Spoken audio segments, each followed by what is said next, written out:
We're planting out some of our first warm season crops. We planted out the eucalyptus, and then now we're starting with the ageratum, and then we'll, depending on time today, we're hoping to get some of the other stuff planted out. So this is our first bed right here, and let the fun begin.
Okay, as you saw, we got this whole row planted. We have ageratum, xeranthium, and gomphrena down there, and apples of Peru all the way at the end.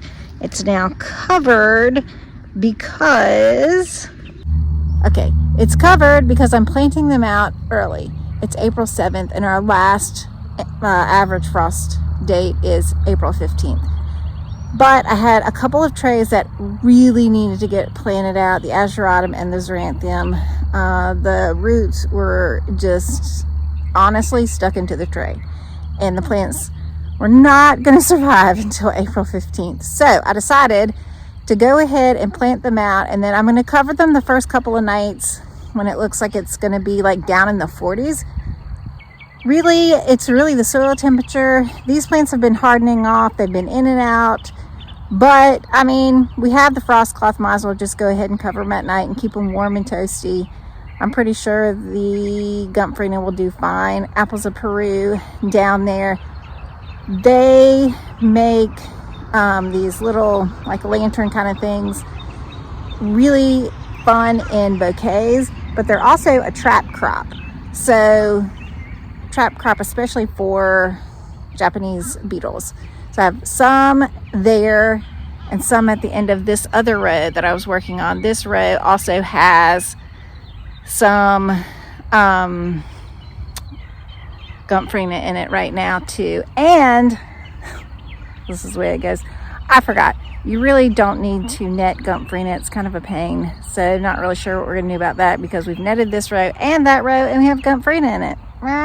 Kind of a pain to harvest gomphrena with netting, so I don't know what we'll do about that. But I put the apples of Peru, split the tray, put it at the end of both of those rows because I'm using it as a trap crop, and I'm also using it actually in bouquets. Always just a trial right now. I mean, I've grown gomphrena and all that, but the apples of Peru, that's just trial this year. So we'll see about all that. We're working on getting all of our warm season tender annuals planted out so that when the cool season flowers are done, these will be ready to go. I have been able to make a few bouquets so far with our cool flowers, and I've sold those, but we haven't had enough flowers yet to open the flower stand except for the tulip sale. We're thinking, it looks like, that the snapdragons and sunflowers, that's what I meant to say. Snapdragons and sunflowers will be ready for Mother's Day. So it looks like our opening day will be Mother's Day for the flower stand. And then we'll be good to go after that. We also have bachelor buttons, which are over here, bachelor buttons have come on strong, and then I have some buplurum that will be ready with the snapdragons. So I'm excited about that. I do think we'll have lots ready for Mother's Day, and hopefully all of this will be going well, and once the other has stopped blooming, this will be up and running. So we'll see about that.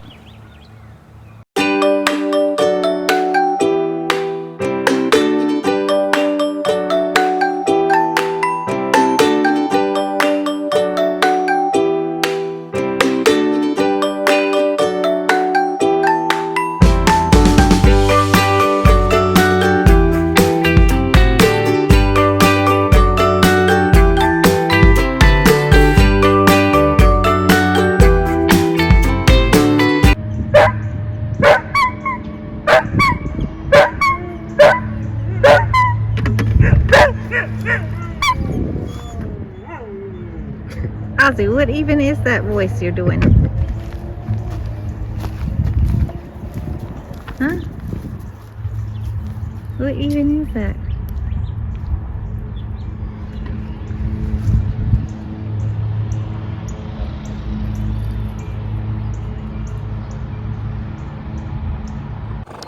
This is the row of zinnias that we planted out today.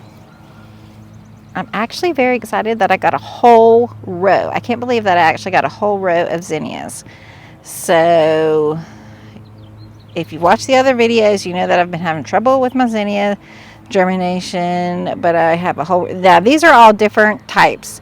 I've got Oklahoma, I do have some Floret, Precious Metals, Victorian Wedding, Apple Unicorn, then I've got Benary's Giants. So anyway, it's a whole mix of zinnias, but I have a whole row of zinnias, so I'm excited about that. And then over here, we've got some Gumphrena and basil. Love basil as a filler. It smells so good. And then we were able, right in this row right here, this is our first succession of direct seeded sunflowers. So we've started that now. And then the next row over, we've got some Asheratum, Xeranthium, and then some more Gumphrena. And then at the end of that row also is where we started the direct seeded sunflowers. And then these are the sunflowers that I started in plug trays, and we've planted out here because the hoop house is full.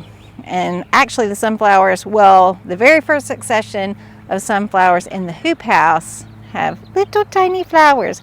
They're not open yet, but look at the little tiny donkey coming up. Look how cute he is. He's gonna irritate Aaron.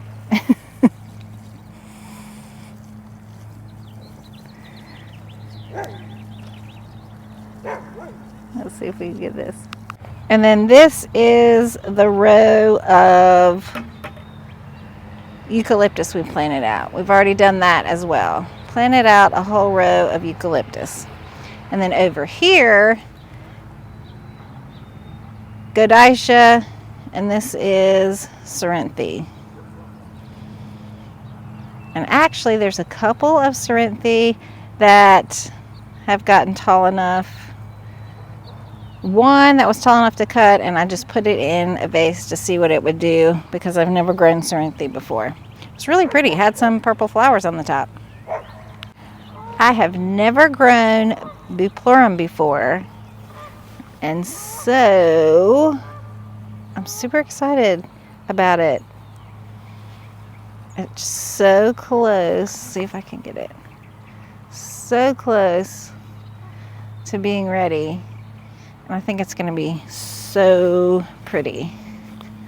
And then this is my Bells of Ireland. It's pretty short, I think, but I don't know. Maybe it'll keep growing. But look at the pretty bachelor buttons.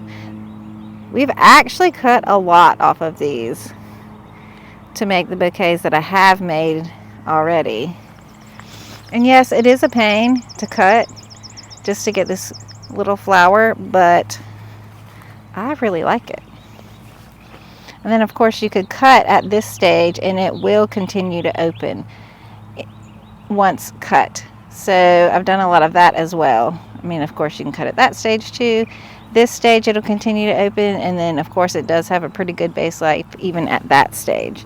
So I do like them. I have just a very small patch, this little patch right here.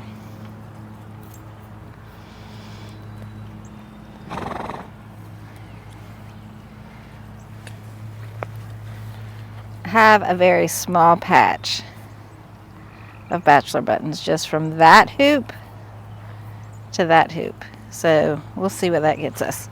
And then the Nigella. It'll probably be ready, I think, for Mother's Day as well. And then look at this. We have peonies. We just have 1, 2, 3, 4, 5, 6, 7, 8, 9. And non-flower related news, look at the potatoes coming up. So we do have potatoes coming up here. That's exciting. Lots of potatoes coming up. This is a patch of oregano that has been here a couple of years. And I just let this go every year. Let this go to flower, and then those flowers are great to use in bouquets as well. Over here on the other side, here are the bachelor buttons, Nigella, bachelor buttons, the bells, and the bupleurum. We've got some random strawberries and more oregano. And again, this has just perennialized, and I let it go every year. And I use the flowers from the oregano in bouquets because it is great. Once it flowers, and it lasts a long time as well, but once this oregano flowers, it is pretty awesome. All of our dahlias that we left in the ground, then we dug them up and we separated out tubers that we wanted to keep in the garden for cut flowers, which were basically just the ball dahlias. They've all started coming up. I have just had better luck overwintering my dahlias in the ground, because really here in 8A, you can leave your dahlia tubers in the ground if it's not a place that's super wet. And if you want to separate them about this time of year, dig them up, because it's really easy. If they've started to sprout a little bit, you can tell where the eyes are, separate them, and plant them out. And there's our little lettuce patch. This used to all be vegetables. Now it's a very small amount of vegetables. Over here in this bed right here, I am going to put peppers and tomatoes. That's going to go in that bed. And there's one little sweet pea left over there.